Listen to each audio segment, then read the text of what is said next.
Well, howdy, physics sleuths and inquisitive souls, and welcome again to yet another lecture of dynamic gravity. So, today we're going to finish up my three-part series on the brain. And today we're going to go off into a subject that I know is near and dear to a lot of people's hearts for various reasons. And that is the universe alive?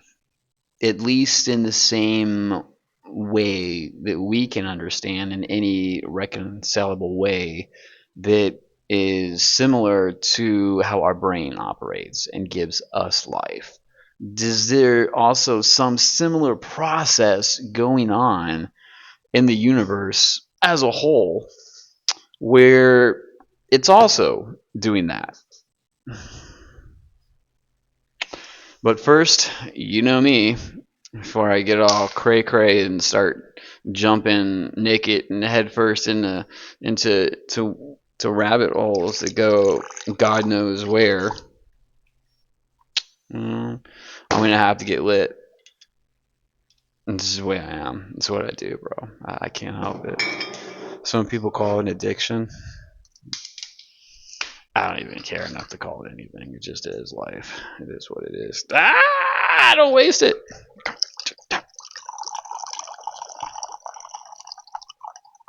There we go. Should hold me over a little bit.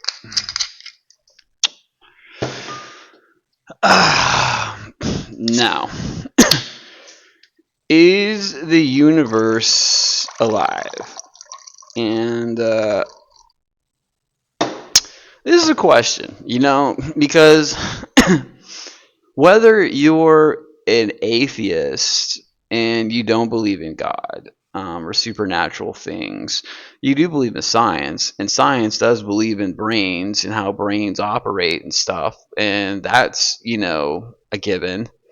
Or whether you are religious and you do believe in God. I guess you still believe in brains, but you may not believe in the science part quite as much. But you can't help but notice these things at either which or. If the universe was alive and a brain thinking, doing stuff, as you say, then one could argue that is the definition of most people's ideology of God. This omnipotent being that is ever present everywhere at all times and timeless, since the beginning of the universe and since the end it will be. Well, that argues, well, if the universe itself is a living brain and it's thinking and doing stuff, then that could be God, right? So this is a very interesting concept. And it definitely is worth exploring, 100%. Like I'm all in on trying to figure this out, and I think I have. But it's kind of a little bit of a trail we have to go through. We have to do a little bit of squirming through this rabbit hole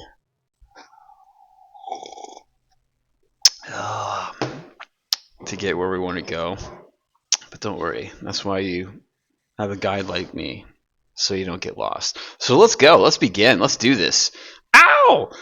So, as many people have noticed, there are similarities when you pull out what we know about the brain and how it's structured and its infrastructure is all scaffolded together, and the universe as well. Okay.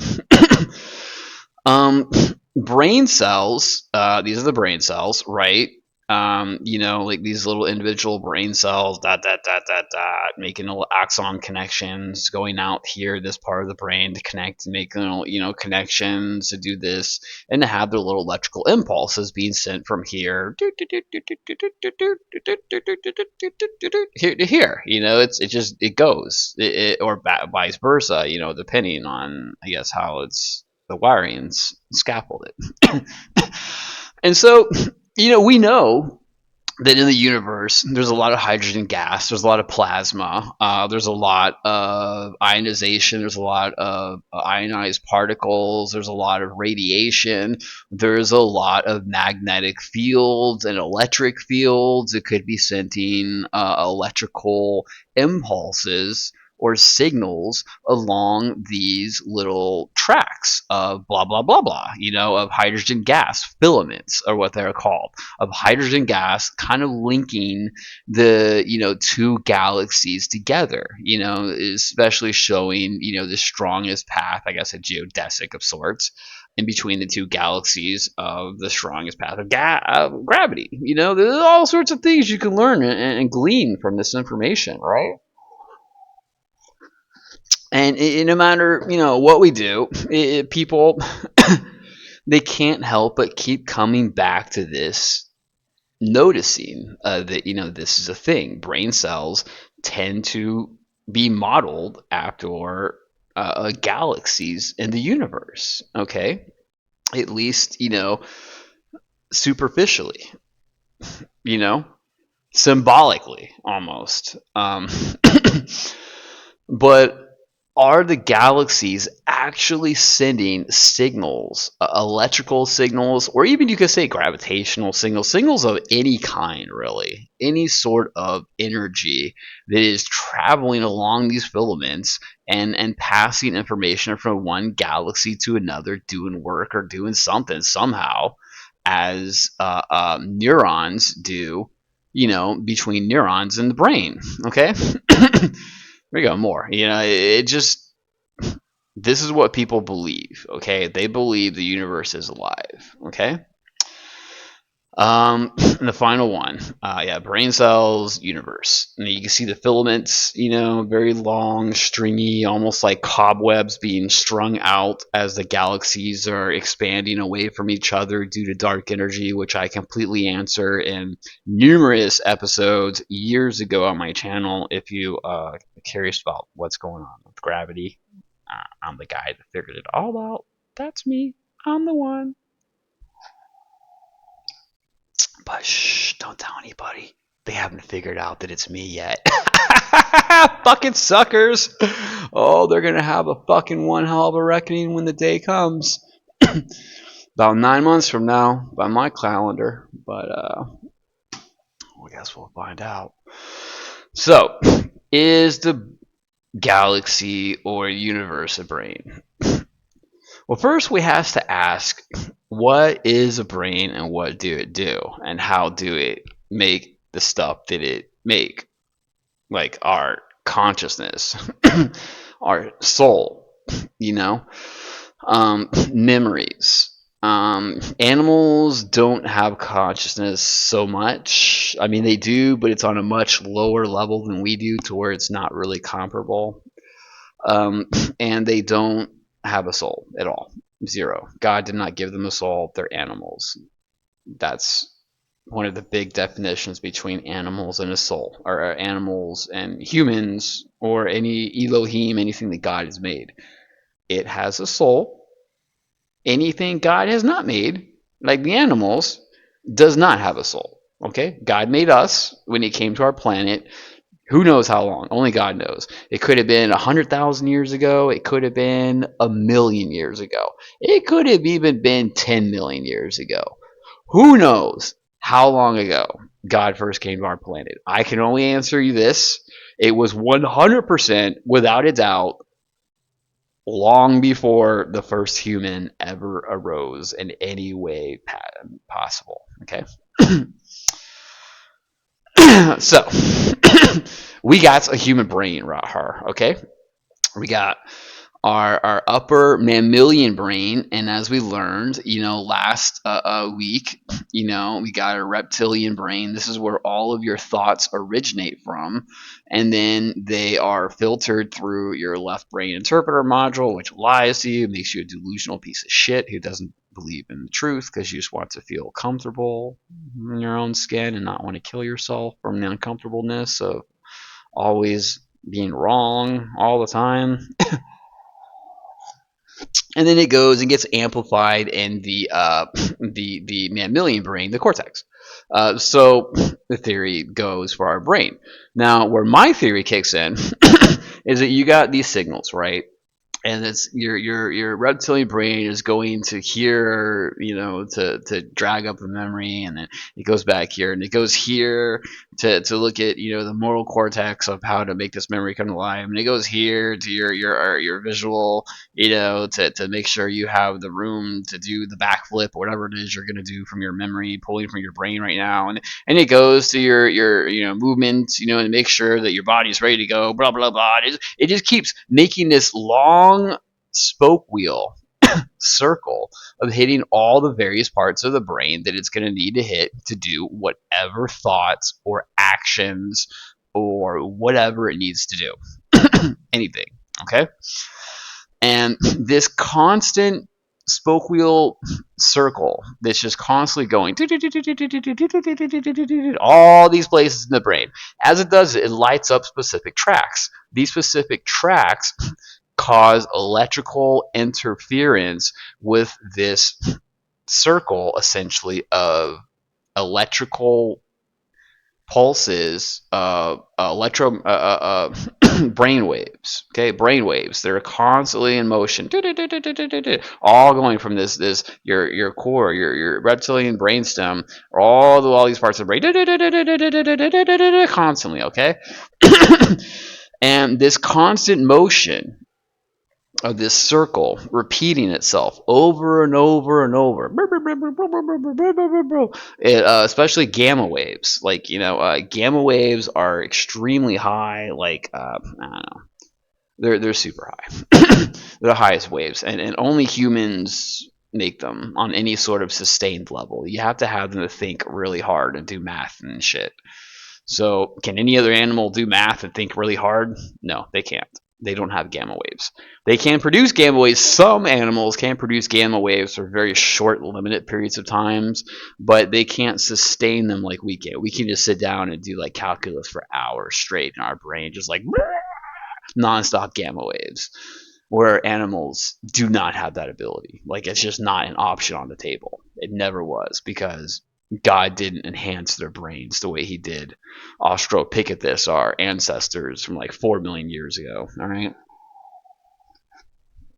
So that is how the brain works, essentially, to get shit done. And when it creates these tracks to do stuff, these tracks interfere with the constant circling electrical energy that creates the brain waves. Okay. Now, this constant electrical energy is what creates your soul. So we've learned in previous lessons from a couple weeks ago. Okay. And when you have these tracks light up of electrical energy, that's interacting and passing that information from the mechanical, biological brain to your soul, which is pure energy. Okay, notice how your brain is creating passive energy and your soul is energy. This is how the two interplay and interact. Okay, and the way your brain creates and sustains a soul, starting from about the age of 8, I would guess, is this constant motion, a loop of a brain waves just going around. Bloop, bloop, bloop, bloop, bloop, bloop, bloop, bloop, bloop, bloop. That's your soul.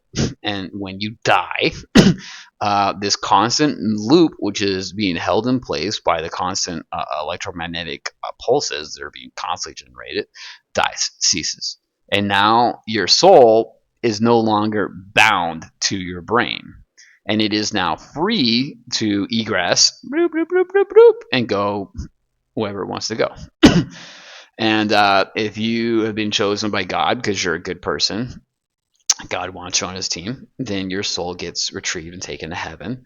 And if you're a bad person and he doesn't want your soul, well, then you go to hell, or he'll just leave you alone and you be a ghost and you just wander around for however long that lasts, until this electrical energy, which is no longer being sustained, eventually dissipates away into nothingness. Nothingness permanent.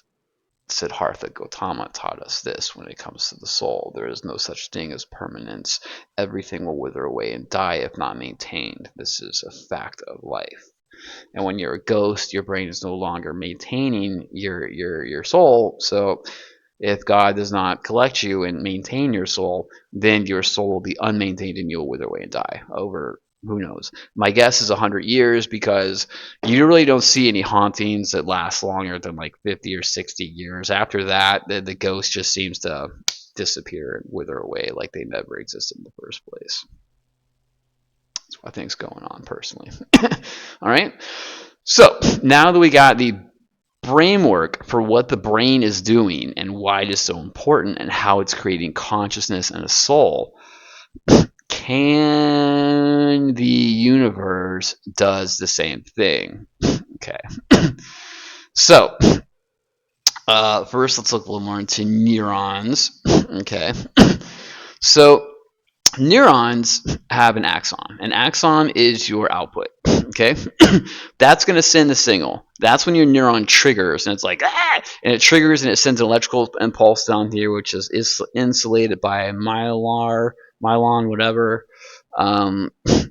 Which, if you can boost up by eating fish oil, it will actually reinforce this and make your brain more efficient and make you a smarter, more intelligent person and make your soul stronger as well.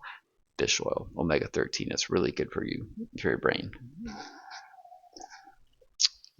Okay, but every neuron has like one axon. Okay, this is it, your output, and all these are your inputs. And you can have like 2 or 3 inputs, or 100 inputs, maybe even 1,000 inputs, depending on the cell. It all depends, really.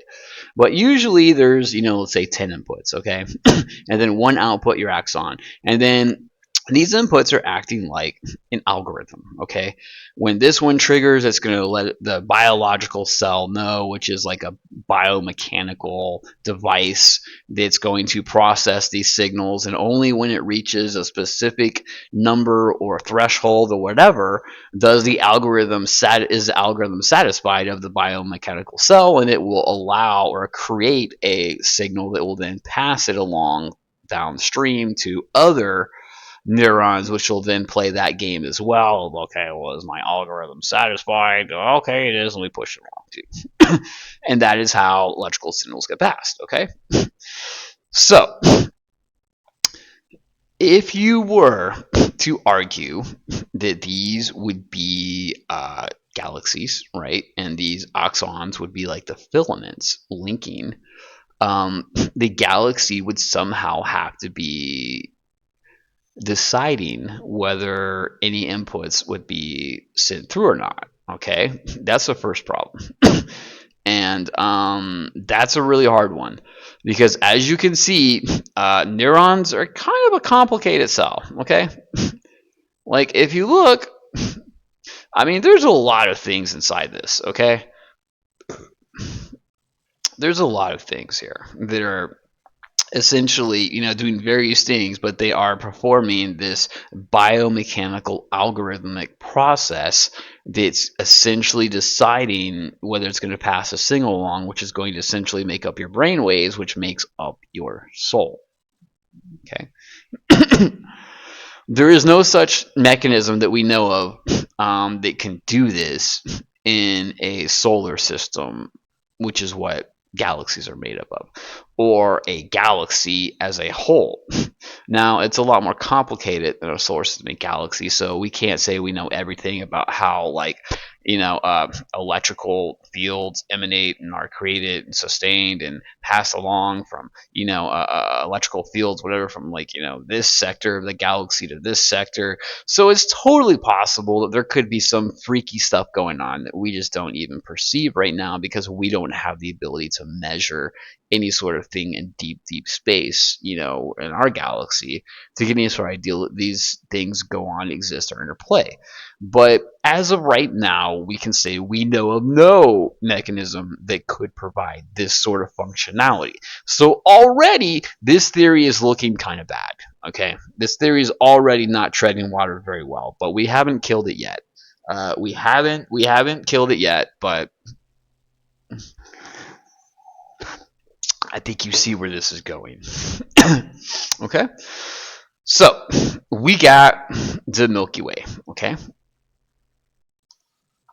now the reason why I want you to see this, is because galaxies themselves don't really seem to fulfill the role of a brain. Okay.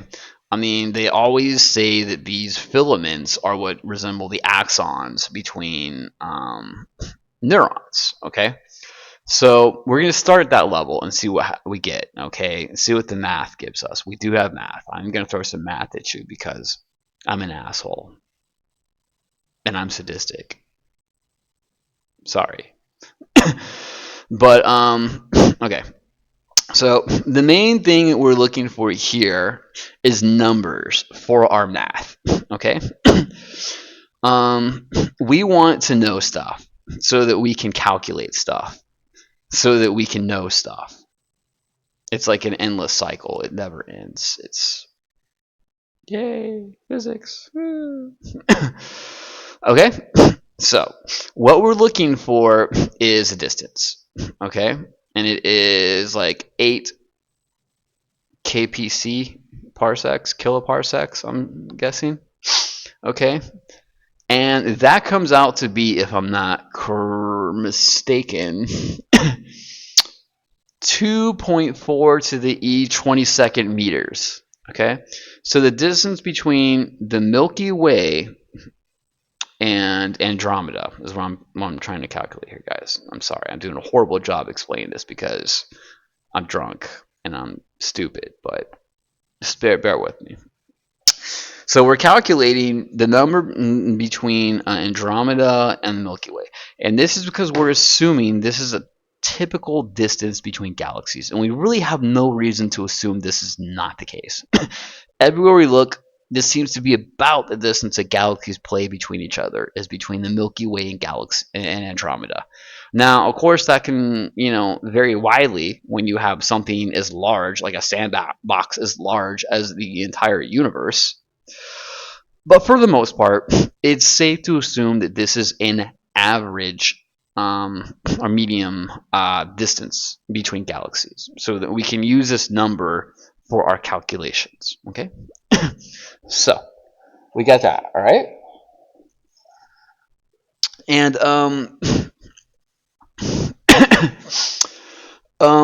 something else that we want to look at is how many neurons are in the brain. My bad. How many neurons? Neurons in the brain. Okay, so they're saying, I think it's like 80 billion all in all. 70 and the cerebrum and the the blah blah blah. I think if you add these two together, you get like 80 billion, if I'm not mistaken. Yeah, I think it's about 80 billion. Okay. So we've got 80 billion neurons. Okay. 80 billion neurons in a human brain, let's say. Okay. Now let's take a look to see how many stars are in a typical galaxy like the Milky Way. We've got 100 billion stars. So neurons, 80 billion neurons, and let's say 100 billion stars. So this is an important number. If we're assuming that the two are compatible, the neuron and galaxy level, which right now we're on the universe level. Let's do galaxy. We're going to start here and then go to the universe. Okay, we're going to bounce back and forth. I told you, this rabbit hole is fucking cray-cray. Just stay close to me, dude. You're going to get lost. You're going to end up in fucking midget land or something. Okay, so this is a good number because these numbers match. Okay, 80 billion, 100 billion. These are pretty damn close in my professional opinion as the world's foremost leading physicist ever to ever exist. I think these numbers are comparable in the grand scheme of things, comparing a brain to to a galaxy. So this is actually really strong evidence that the theory does tread water and hold weight, and it is correct. Okay, but there's a lot more going on. So if we look at it from a universe level, though, okay, the observable universe, um, the observable universe contains as many as 2 trillion galaxies. Okay, this is like, I don't know, a lot more than 80 billion. Okay, like 1,000 times whatever is a lot more. So this number does not add up very much. So if we are assuming that the universe as a whole is a brain, because these two pictures are comparable looking, they seem to be similar of each other in infrastructure and how they're laid out. So if we assume that there should be as many brain cells, like neurons, as there are galaxies in the universe, this is a good assumption to take place if we are assuming these two are comparable. But this is not what we see. We have way too many galaxies compared to neurons. But we do have just the right amount of stars in a galaxy if we're going to compare on that level. Okay? So if we were to pretend that a galaxy is a brain and then the universe is just a bunch of brains talking to each other independently for whatever various reason, now the math is starting to add up a little bit better. Um, but this is not necessarily the grand all in this theory, because you could say, well, how dare you assume that the brain of God would be as powerful as your pathetic human brain that just came to be? We would assume God's brain is way more powerful. So once again, this also does tread water in some source if we think of it in the terms of this is God's brain and it is thousands of times more powerful than our puny brain, which only has 80 billion neurons in it, where God's brain has 2 trillion neurons, theoretically. Okay? So, we're starting to get an ideal of how close or how far we are off. And we know that if we're at a galaxy level, we're pretty damn close. But if we're at a universe level, we're off, but it's in the right direction that you'd want to be off if you were to assume God is superior to humanity, which you kind of would probably want to do anyways, right? So, let us dig deeper and deeper. Okay? So we're going to look to see how far away a drama is. Okay, and we already did. It is blah, blah, blah, blah, blah. 205 million light years away, blah, blah, blah, across, da, da, da. This is all not so useful information. Okay. Yeah, I guess we'll go straight to the math. Okay. This is from like a month ago when I did my lecture on mental illnesses and the dark triad. Very interesting if you are unaware of the dark triad, like psychopaths and sociopaths and narcissists and what's going on there. I actually know a lot more about all three than you would think. Go figure. So, what I'm doing here, this is math that I invented a long time ago to prove a point. Now, I don't claim credit for this. I'm pretty fucking sure I'm not the first person to do this. I'm pretty sure it probably was started hundreds of, maybe thousands of years ago. And I just love it. And I'm too lazy to look it up to see who invented it first.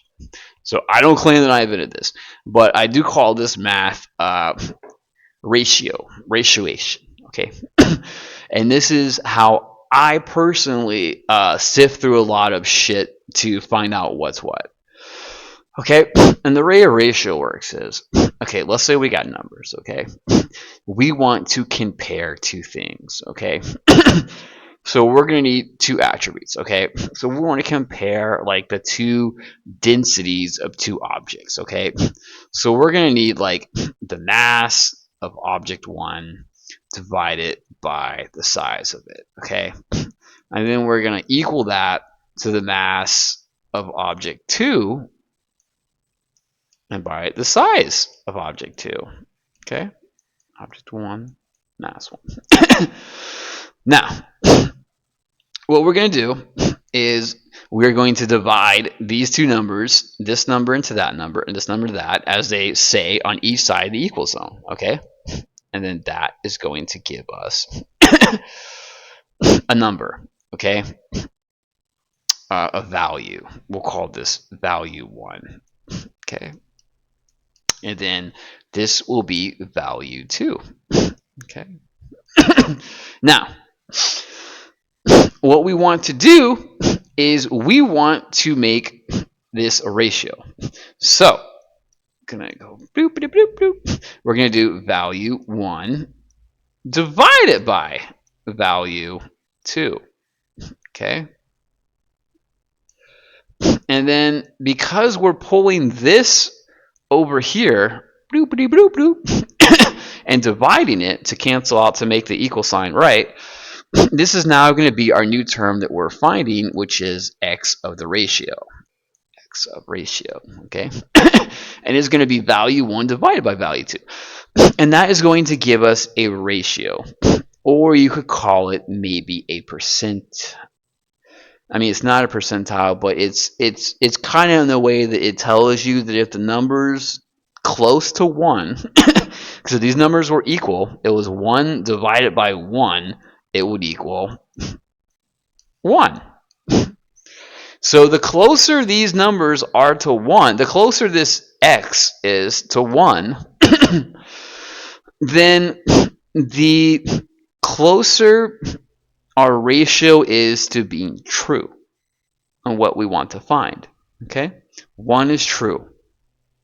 All of the numbers lie. 1 is true. All of the numbers lie. Important lesson. So, that's what we're going to do. Okay? Only instead of doing mass and size, we're going to be doing, what is it? Distance divided by speed.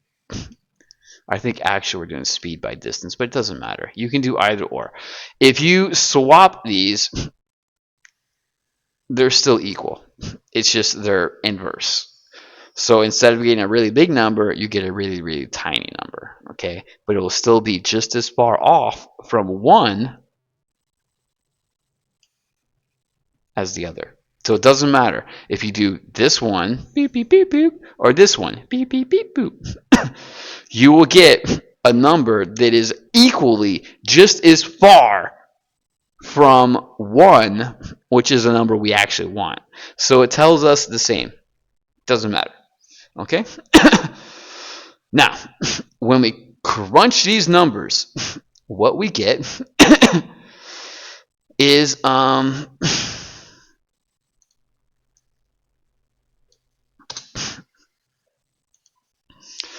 speed is going to be 300,000.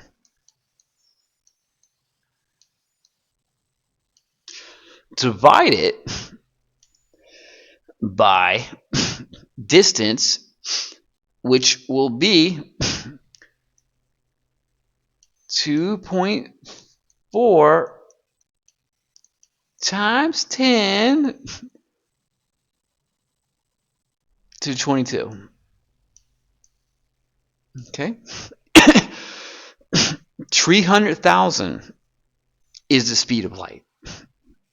That is the fastest anything can travel in this universe naturally without some sort of fuckery by hyperintelligence manipulating shit to get shit done. Okay?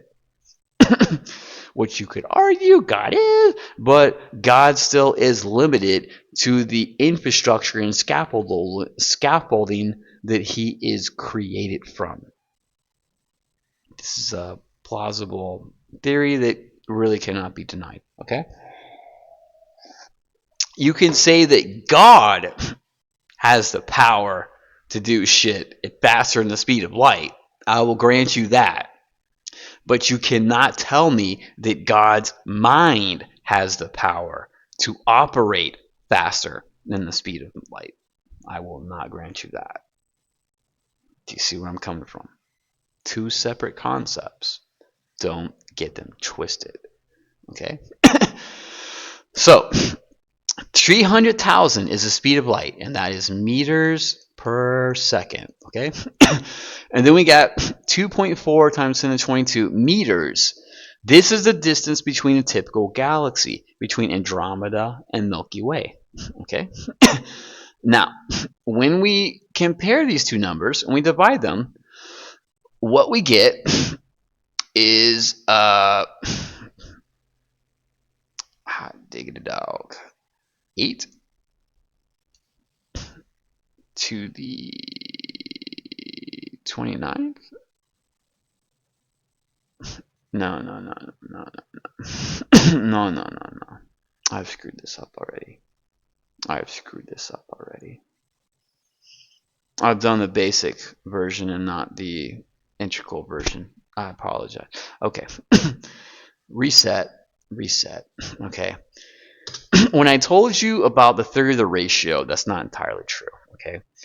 The way it starts is this. Okay. It starts by this. This is the speed of light, how fast things will travel between galaxies, and this is the distance between galaxies. Okay.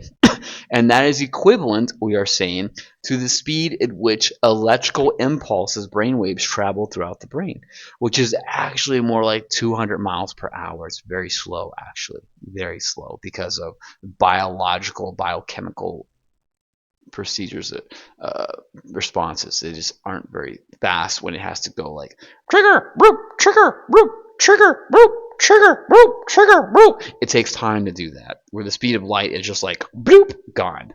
See ya. Okay, so the speed at which the brain operates, we will say, is, you can look this up, 120 meters per second, and that is pretty fast.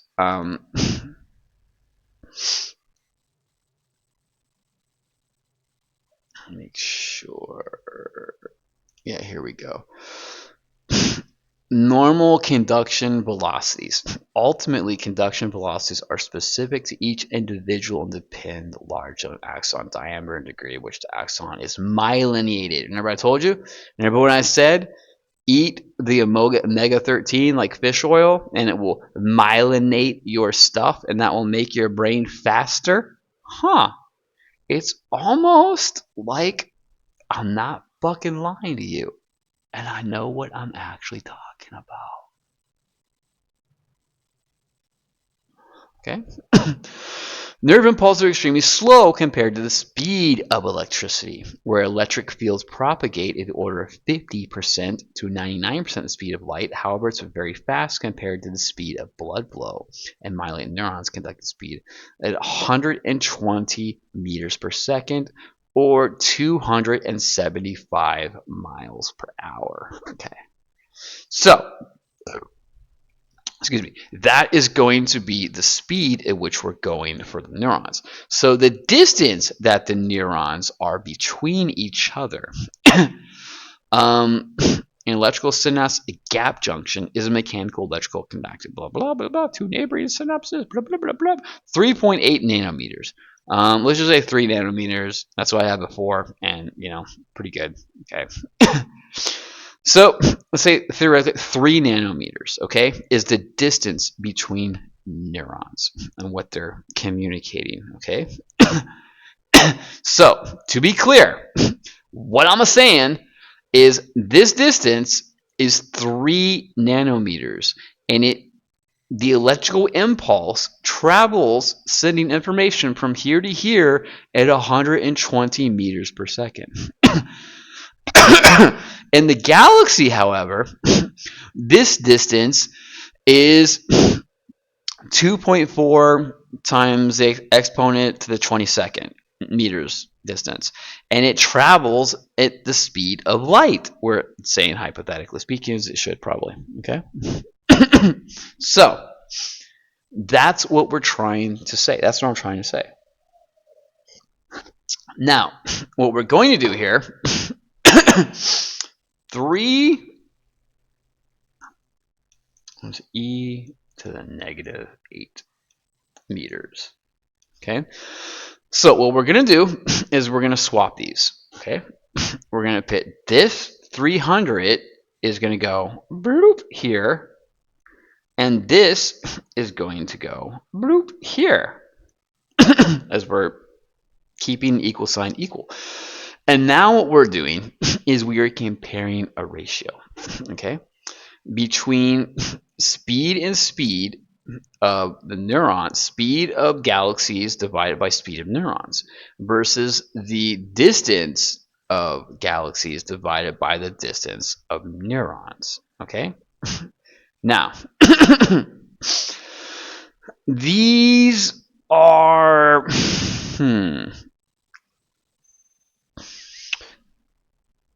the more equal they should be to 1 when we do our math, as I showed you before, the more this ratio is going to hold true. 1 being true, all other numbers are fucking liars. Do not believe them. And what we do when we do the math is we get ridiculously crazy numbers, okay? When we solve for the ratio of x, we get numbers like 3.125 times e to the negative 27, okay? Or if you do it opposite wise, vice versa, or just divide it by 1 to get the vice versa, same result, just as far away, 3.2 times e to the 26, positive, okay? So when we compare these two things together, if they're going to hold true, we would expect the number of the ratio to be 1. Okay? Otherwise, it's not going to operate the same way. It can't. It's impossible. But when we does the math, we get pretty fucking far off 1. We get literally, 26, 27 orders of magnitude off. That's a huge difference. That is an absolutely grotesque, huge difference that can never be reconciled, ever. So, if that were to be the case, the odds, according to our ratio theory, a ratio math of doing this, are going to say that the odds of this being true are 1 to 3.2 to the times 10 to the 26th power. That's how far off we are, okay? And you're like, okay, Sean, you proved to me that, the universe may not be a brain. But what about your other thing you talked about, where a bunch of galaxies are the brain? It's just a bunch of brains talking to each other because they're lonely and blah, blah, blah, blah, blah. If we do the same steps for a galaxy level, like instead of saying this were to be true, if we were to say this whole brain were to be equivalent to one of these dots, one galaxy, now we come a little more reasonable number, but it's still not that much more reasonable. If we do the math, what we end up getting is, right, did the math, 1.339.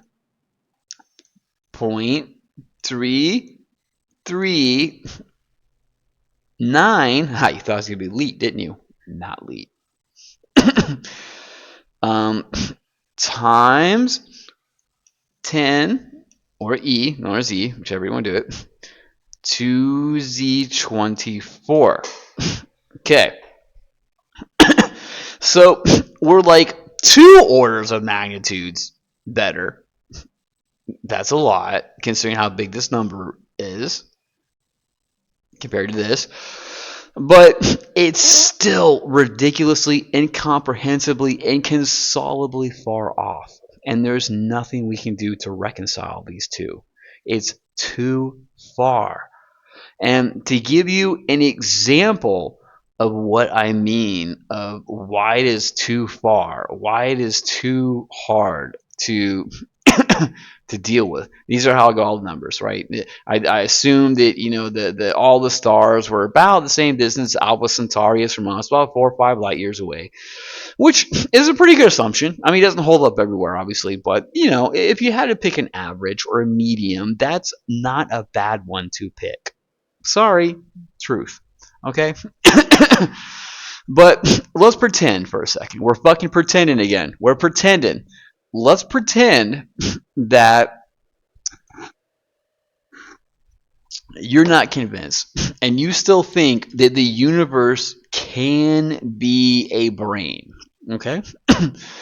So the universe is expanding, okay? Because of dark energy, which I explained in other episodes. All right. But if we were to calculate, if we were to say the whole entire universe is one brain, and then it is going to operate in some sort of fashion similar to our brain, then it is going to have to make a loop. It's got to make a continuous loop, or there's no way you can generate a soul. You can't just have this one thing, bloop, bloop, bloop, bloop, talking to each other and expect to generate a soul. You have to have the whole brain involved. It has to be a loop, a big loop. The bigger, the more powerful the soul. Okay? So if we're keep in mind, it's only going like 200 miles an hour inside your brain, but your brain's very small. So 200 miles an hour, it can do many loops in 1 second. Many loops. But the universe is very big and vast. Okay. And if we were to calculate the size of just the observable universe versus the size, not even the whole universe, just the observable, just the part we know for sure is there, and go at the speed of light is going the fastest it can be, then it's absolutely impossible for one loop of the universe's brain, bloop, bloop, bloop, this were the entire universe, and these were all just different galaxies it's trying to communicate with all around the galaxy to spread, it would be impossible for it to have created even one loop so far. So, is the universe alive? Absolutely fucking not. It is impossible. It hasn't even made one loop around the brain. And keep in mind, to make a soul, you have to have many loops, many times around the brain. Because our soul, according to my math, doesn't really start until about the age of 8, 9, or 10. Okay? So you have this brain doing all these loops, but it still isn't even making a soul yet. You have to wait till you get to the gamma wavelengths, okay? And then your brain reorganizes around the age of 8, 9, or 10, and then now it optimizes, and now your soul is created and sustained. Meanwhile, we've proven via math, because of the size of the universe and the speed of light, and our equation too, but it's impossible for even one loop of a universal brain to have been completed yet. Which means there is absolutely no way, it is impossible for the universe to be alive in this mechanism. 100% impossible. Cannot happen. Ever. I don't want to say ever. You could say, well, but Sean, what if those loops eventually do complete and they just keep going and going and going over, into the future, countless years?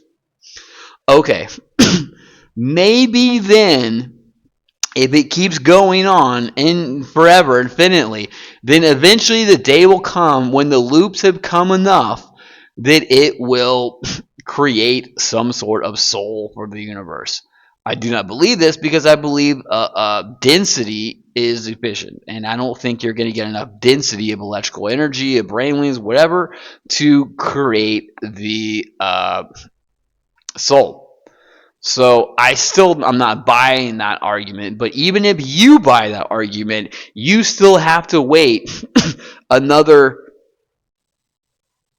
quintillion years before you can even dream of pretending with the math not going against you that maybe the universe has a soul and is alive in some way, shape, or form.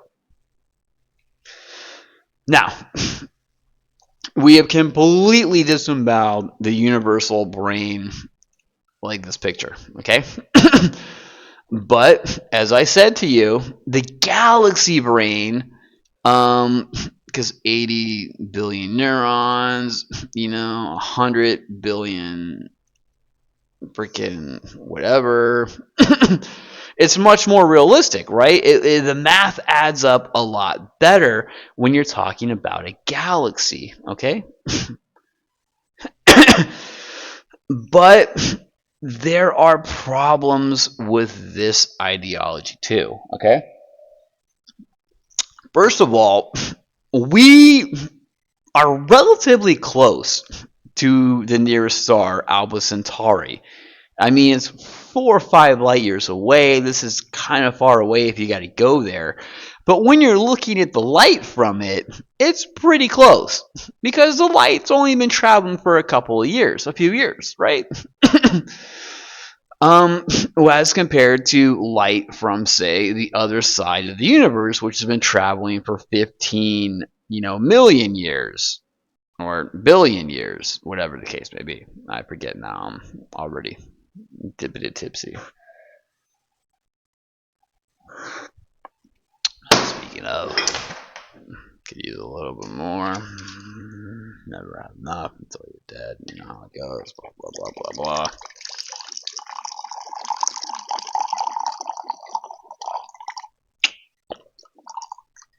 So, the galactic brain is looking a whole lot better. I'm not gonna lie, okay? Like, I cannot lie. It's looking a whole lot better. But that is not looking that great either. Because as far as we can tell, there really are no filaments in between us and the nearest star, like Alpha Centauri, Proxima Centauri, whatever. It definitely doesn't look like this. When you're talking about a galactic level and the stars interacting inside the galaxy. Okay. So there's no evidence to suggest there's any filaments that could carry any special signals of any kind between stars. And even if you do, as I explained earlier, there's zero reason to believe that a solar system has any capability to act as an algorithm determining whether some imaginary signal that we have no evidence to believe exists. Let's pretend we're pretending to fucking again that it is real. We have no algorithm in place to justify to determine whether this signal is going to be passed along or end it, dead it. So none of this is adding up at all when you're looking at neurons being equivalent to a solar system and a galaxy is an entire brain. Okay. It's just the theory falls apart. The only reason why people really believe it is because when you look at these two pictures, they're so strikingly similar, it's hard not to think that there isn't some sort of relationship going on there that is equivalent in some way or manner. But this is a thing kind of like how we have like independent evolution here on this planet, where we have, like many different creatures have developed the ability to fly. And they've done it through completely different evolutionary means. But they all fly. If you look at it from a distance with a fool's mind and a fool's eye, you just see the similarity of things flying. Well, clearly they're the fucking same. But when you look at them deeper, evolutionary wise, and see how they got that ability, you're like, oh, this is totally different. These aren't even equivalent. Like insects have like fucking things coming off their fucking spine that are flapping, and birds actually have these feathers coming out of their arms that generate lift. Not even the fucking. And you got like squirrels that just have like skin that acts like a fucking parachute, and they just glide through the fucking air. I mean, none of this is fucking adding up when you look at it from the mind of a scientist, you know. But when the mind of a fool, all you can see is the similarities. But the mind of a scientist sees all of the differences. That's the difference between the two. So, I think we pretty much have hit everything. I'm showing you the math, and if it were to be a galaxy, this should be one. And as you can clearly see, this number is pretty far from one. And if you go to the universe level, it gets even worse. And the universe just doesn't work at all. At least the galaxy, you can pretend and be like, well, at the speed of light, the galaxy at least has the ability to have complete brain waves going through it, and making a complete circle as brain waves do. Boop, boop, boop. At the speed of light, and you can at least have enough that the galaxy you could pretend to have some sort of intelligence embedded to it, but that's the only thing. You see, these theories don't add up. All the things that make the universe look good and attractive are completely disproven, but all those things don't carry over to the galaxy, and all the things that the galaxy make that look good and attractive as a theory to create a brain, they don't carry over at all any other way. So it's completely different levels that are just independent of each other. That just don't add up. Basically, at the end of the day, I hate to break your heart, sunshine, but the universe is not alive. At least not in this way, and nor are galaxies. Now, I have not ruled out yet. This is one of the things I want to dig deep into in the future, like way down the line. Is how God, like this ultimate universal intelligence or soul, you could argue, um, could possibly be made up from the gravitational force. I'm still working on that theory. I got a long ways to go on that. I've been working on it for a while, but it's a doozy. It's quite a doozy. But as far as like neurons being equivalent to galaxies or solar systems, no, we can 100% rule that out right now, today, with math and common sense and the mind of a scientist. 100%, I can assure you, the universe is not alive and does not have a soul, at least in the regards of pretending that it works on the same mechanics and behaviors of neurons. Absolutely not. And yeah, I'm pretty lit. I think I'm going to go for a walk and try and find some cobras and play with them and have myself a grand old time. You guys have a beautiful day, and adios. And until the next lecture, peace. Remember, and the world's coming, baby. 9 more months. Prepare I'll perish. Like, subscribe, submit.